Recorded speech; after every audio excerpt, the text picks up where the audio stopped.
Hello everyone, स्वागत है आपका जेएनटी ऑनलाइन क्लासेस में। आज की क्लास में मैं कंटिन्यू कर रही हूँ डिवीजन, जो कि आपने एक वीडियो पहले भी देखी होगी जिसमें मैंने डिवीजन के कुछ 3-4 स्टेप्स बताए थे कि किस तरह से छोटे बच्चों को हम डिवीजन कराना स्टार्ट करते हैं, मतलब सिखाते कहाँ से हैं। डायरेक्ट हमें ये साइन बना के नहीं सिखानी है, उससे पहले के कुछ स्टेप्स हैं जो सिखाने बहुत बहुत जरूरी हैं सो दैट वो डिवीजन को एक्चुअली समझ सकें। तो वो प्रीवियस वीडियोस में अपलोडेड है, आप प्लीज एक बार जरूर चेक करिएगा। तो आज की जो हम स्टार्ट करने वाले हैं डिवीजन की, तो ये वो प्रैक्टिसेस है जहाँ पे एक्चुअली हम ये वाले साइन का यूज करते हैं, जो डिवीजन का साइन है। इसको यूज करके, ये जो ब्रैकेट साइन को यूज करके हम कैसे सॉल्व करते हैं। तो चलिए बिना देरी के करते हैं वीडियो स्टार्ट करने से पहले चैनल पर न्यू है तो कर लीजिएगा सब्सक्राइब, वीडियो लाइक करना ना भूलें। Let's start. ओके, हमें कुछ इस तरह की, ये क्लास 3 की बुक है जिसमें ये एक्सरसाइज दी हुई है, ठीक है। अब इसमें मैं ये सब नहीं बताने वाली हूँ, मैं सीधा आऊंगी क्वेश्चन नंबर 3 पे। क्वेश्चन नंबर 3 अगर आप देखेंगे, divide and find the quotient and remainder for each of the following. अगर आपके बच्चे क्लास 2 या क्लास 3 में है तो ये क्वेश्चंस बच्चों के एग्जाम में आएगा ही आएगा, वो उनको फेस करना पड़ेगा। अब बच्चे डिवीजन के क्वेश्चन सबसे ज्यादा गलत करते हैं। मल्टीप्लीकेशन वो इसलिए कर लेते हैं कि क्योंकि उनको टेबल्स अच्छे से आती हैं, तो काफी कुछ एडिशन जैसा उनको सिमिलर लगता है तो वो इजीली कर लेते हैं। डिवीजन थोड़ा सा कंफ्यूज कर देती है। अब स्पेशली अगर मैं क्वेश्चन नंबर 3 की बात करूं, सबसे पहले ये कराने से पहले आपको एक चीज करानी है, बच्चों को डिवीजन ही देना है, लेकिन उन नंबर्स का जो पर्टिकुलर नंबर में, मतलब किसी टेबल में आते हैं। जैसे एक एग्जांपल आपको दिखाती हूँ, जो नेक्स्ट स्टेप आपको बच्चों को सिखाना है। जैसे आपने इस तरह के क्वेश्चन देने हैं, 25 डिवाइड बाय 5। सबसे पहले हमें सिंपल, मतलब इजी सिंपल, जो बच्चे इजीली अटेम्प्ट कर सकें। क्योंकि देखिए, ये क्वेश्चन जब हम बच्चों के सामने रखते हैं ना, तो सबसे पहले तो उनका कॉन्फिडेंस डाउन हो जाता है कि हमें आता ही नहीं है। तो उनको ये चीजें आए, इसलिए आपको बहुत इजी वाले सबसे पहले डिवीजन सिखाने हैं इस तरह के। तो इस तरह के क्वेश्चन जब आप देंगे ना, तो वो अटेम्प्ट इजीली कर लेंगे, क्योंकि उनको पता है कि 5 की टेबल में 25 इजीली आ जाता है। अभी ये चीज सिखानी कैसे है, इसको सिखाने के लिए तो बच्चों को सबसे पहले इस तरह का एक ब्रैकेट बनाना है, ये जो डिवीजन ब्रैकेट होता है। 5 यानी कि जो सबसे छोटा नंबर है इसको रखेंगे बाहर, और सबसे बड़ा नंबर इसको रखेंगे घर के अंदर। ये डिवाइड का घर है, ठीक है। बड़ा नंबर अंदर रहेगा, छोटा नंबर बाहर रहेगा। ओके, अब इसको सॉल्व करने के लिए हमें चेक करना है कि 5 के टेबल में 25 कहाँ आता है। 5 की टेबल में 25 कहाँ आता है। अब 5 की टेबल, या तो इनिशियली आप बच्चों को बोलिए कि यहाँ पे लिखें। जैसे 5 की टेबल है ना, अभी 5 से डिवाइड करना है, छोटा नंबर जो भी होगा सबसे पहले उसकी टेबल लिख लो। तो यहाँ पे इस तरह से उनको बोलिए टेबल लिखने को। 5 1 जा 5, 5 2 जा 10, 5 3 जा 15, 5 4 जा 20, 5 5 जा 25। ये आ गया हमारा 25। तो 5 की टेबल में 25 कहाँ पर आया। 5 1 जा 5, 5 2 जा 10, 5 3 जा 15, 5 4 जा 20, 5 5 जा 25। तो किस स्टेप पर आया, 5 पे। तो 5 5 जा 25। तो यहाँ पे जो आंसर है इसको हमें यहाँ लिखना है, 5 5 जा 25, और इन दोनों को माइनस कर देंगे तो आंसर आएगा 0। अच्छा, एक चीज मैं बता देती हूँ, जो कुछ बच्चे ऐसे होते हैं जो इसी को समझ जाएंगे अच्छे से, लेकिन कुछ बच्चे ऐसे भी होंगे जो इस स्टेप को नहीं समझ पाएंगे, अभी भी समझ में नहीं आएगा। मैं खुद ऐसे बहुत सारे बच्चों को देखती हूँ, जब मैं उनको डिवीजन सिखाती हूँ, सिंपलेस्ट इस तरह से मेथड, जिस तरह से हम सीखते आए हैं ऐसा ही मेथड हम बच्चों को सिखाएंगे ना, तो मैक्सिमम को आ जाता है। लेकिन क्लास में हर बच्चा एक जैसा नहीं होता, कोई बच्चों को ये मेथड समझ में नहीं आता, उनके लिए थोड़ी सी स्टोरी बिल्डअप करनी पड़ती है। वो आपको एक स्टोरी बिल्डअप यहाँ पे करनी है। तो अब मैं आपको एक स्टोरी बताती हूँ जिससे हम बच्चों को समझा सकते हैं। स्पेशली देखो उन बच्चों के लिए जो सिंपल मेथड्स नहीं समझ पाते। ज़्यादातर 98% बच्चे समझ लेते हैं, लेकिन अभी भी 2% बच्चे ऐसे होते हैं जो डिवीजन एक बारी में नहीं समझते। एक बारी में क्या, उनको ये तरीका ही समझ नहीं आता कि किसके टेबल में क्या आ रहा है, कौन सी जगह पे आ रहा है, हमने 5 यहाँ क्यों लगाया। वो बहुत बहुत गलतियां करते हैं। कम से कम 25-30 क्वेश्चन भी देंगे ना अगर आप उनको, तो 25-30 में से शायद 1 या 2 ही ठीक होते हैं, सब में कुछ ना कुछ गड़बड़ होती है। तो उनके लिए एक स्टोरी आपको बनानी है। स्टोरी कैसे, देखो, मैम ने एक क्वेश्चन दिया 24 डिवाइडेड बाय 4। मैम ने ये क्वेश्चन लिखा है। देखो बेटा आप कैसे करना है। अब जिस तरह से आपको बच्चों को बताना है, मैं आपको बिल्कुल वैसे ही आपको बताती हूँ। 24 डिवाइडेड बाय 4। सबसे पहले हमें 24 के लिए एक घर बनाना है, और ये है ब्रैकेट का घर।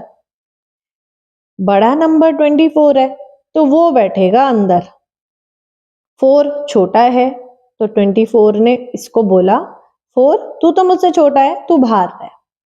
4 ने बोला कि मुझे भी अंदर आना है, तो 24 ने 4 को बोला अगर तुम्हें अंदर आना है तो तुम्हें या तो मेरे बराबर बन के आओ या फिर मेरे से कुछ नंबर छोटे बन के आओ। या तो मेरे बराबर बनो यानी कि तुम भी 24 बन के आओ, या तुम छोटे बन के आओ। भाई अगर तुम्हारे घर में 24 नहीं है तो मेरे से छोटे बन के आओ, ठीक है। तो मैं लूंगा, नहीं तो नहीं लूंगा। छोटे मतलब बिल्कुल बराबर के छोटे, ठीक। अब 4 ने बोला चलो ठीक है, मैं अपने घर की सीढ़ियों में चेक करता हूं कि 24 किधर है। 4 1 जा 4, 4 2 जा 8, 4 3 जा 12, सॉरी 4 3 जा 12, 4 4 जा 16, 4 5 जा 20, 4 6 जा 24। तो 24 किधर आया, फर्स्ट सीढ़ी पे, सेकंड सीढ़ी पे, third, fourth, fifth, sixth, six सीढ़ी पे, छठी सीढ़ी पे आया, यानी कि 6 स्टेप पे। तो इसने बोला कि मैं 24 बन सकता हूं अगर मैं 6 स्टेप को यहां ले आऊं, ठीक है। ये पूरा का पूरा उठा के यहां लाना पड़ेगा तो वो 24 बनेगा। तो हम क्या करेंगे, तो 4 ने क्या करा, तो देखो 4 यहाँ पे आया, उसने 6 को उठा के रखा यहाँ पे, और ये बन गया 24। अब ये घर के अंदर आ गया, ठीक है। जब घर के अंदर सेम नंबर हो, माइनस सीखा है ना बेटा, तो माइनस में क्या करते हैं, 24 को 24 से, अब इसका कुछ नहीं करना, इसको कुछ भी सॉल्व नहीं करना। अब ये इसका घर बन गया, अब ये छत पे बैठेगा ऊपर जाके, ठीक है। इसको हमने छत पे बिठा दिया।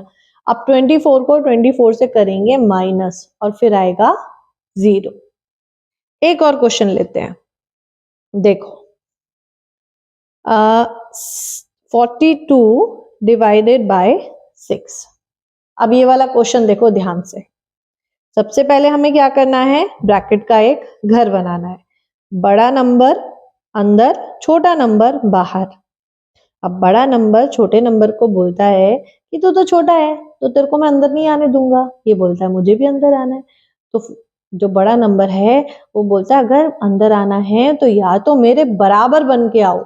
अगर तुम्हारे घर में मेरे बराबर का नंबर है तो या तो उसको लेकर आओ, तो अंदर आने दूंगा, नहीं तो नहीं आने दूंगा। तो उसने अपने घर में ढूंढना शुरू करा, किसने, छोटे नंबर ने। छोटे नंबर का घर, 6 1 जा 6, 6 2 जा 12, 6 3 जा 18, 6 4 जा 24, 6 5 जा 30, 6 6 जा 36, 6 7 जा 42, 6 8 जा 48। तो हमने 48 तक लिया है। 1 2 3 4 5 6 7।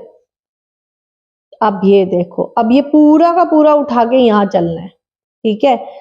6 7 जा 42, 6 7 जा 42, ठीक है। अभी इसको उठाएंगे, 7 को तो बिठाएंगे छत पे, बोलेगे तू तो अंदर जा नहीं सकता भाई, तू तो छोटा है, तू तो ऊपर चल, ठीक है ना। अब बचा क्या, 42, 42 को अंदर बिठाएंगे, ठीक। अब इसको बनाएंगे 0, माइनस कर देंगे। तो इस तरह से बच्चों आपको करना है। ये स्टोरी बिल्डअप करके मुझे ऐसा लगता है कुछ नहीं तो बच्चे को 80% तो समझ में आएगा, और आते आते करते करते बच्चों को बहुत अच्छे से डिवीजन आ जाएगा। तो ये तो बात थी सिमिलर नंबर्स की। अब अगर नंबर्स डिफरेंट हो जाते हैं, यानी कि एक नंबर छोटा बड़ा होता है, तो उसमें कैसे सॉल्व करना है ये तो मैं आपको बताऊंगी नेक्स्ट वीडियो में, क्योंकि वीडियो हो जाएगी बहुत लंबी। तो इसकी अभी एक वर्कशीट सॉल्व कर लेते हैं। ये मैं आपके साथ एक छोटी सी वर्कशीट डिस्कस करती हूँ। अगर बच्चों को इस तरह की वर्कशीट देंगे आप तो उनको बहुत बहुत हेल्प मिलेगी। देखिए इस वर्कशीट में जितने भी क्वेश्चंस हैं ये सारे सिमिलर नंबर्स के हैं।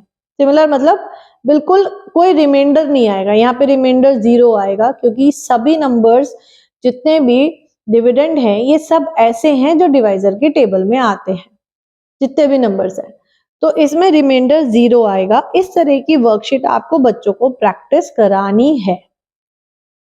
जैसे ये है, अब मैं पहले पेंसिल ले लेती हूँ फिर मैं कराती हूँ।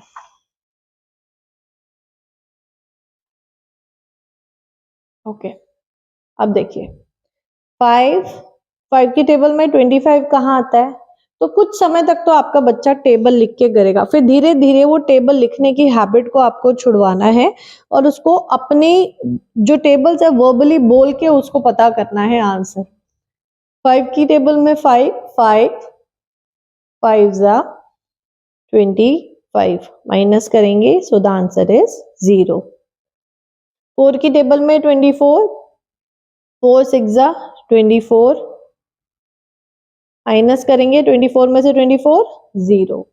5 7 जार 35 माइनस करेंगे, आंसर इज 0। तो इस तरह से हमें ये पूरी एक वर्कशीट है सिमिलर नंबर की, ये आप इजीली घर पे भी बच्चों को बना के दीजिए जिससे कि उनको थोड़े अच्छे से समझ में आ जाए। सबसे पहले इतने स्टेप पर पहुंचिए जितना मैंने प्रीवियस वीडियो में बताया था उसमें और इसमें, यहाँ तक आप बच्चों को पहले धीरे धीरे पहुंचाइए। कम से कम 1-1.5 हफ्ते की मेहनत सिर्फ यहीं तक लगेगी। उसके बाद जाके हम उन नंबर्स पे पहुंचते हैं जहां पे रिमाइंडर्स आते हैं। हमें डायरेक्टली ऐसे क्वेश्चंस बच्चों को नहीं कराने हैं जिसमें कि रिमाइंडर्स आए। रिमाइंडर वाले क्वेश्चंस अभी बाद के लिए रखिए, क्योंकि अभी डिवाइड का कंसेप्ट उनको क्लियर करना है माइंड में। तो एक बार ऐसे करा के देखिए। आई होप ये वीडियो आपको हेल्प करेगी, डेफिनेटली करेगी, और ना करे फिर भी नहीं समझ आता तो आप कमेंट करके मुझे बताइए, मैं और तरीके निकालूंगी कि बच्चों को कैसे समझाया जा सकता है। So hope you like this video. पसंद आए तो लाइक शेयर सब्सक्राइब जरूर करिएगा। मिलूंगी आपसे नेक्स्ट वीडियो में रिमाइंडर वाले क्वेश्चंस के साथ में। Till then good bye.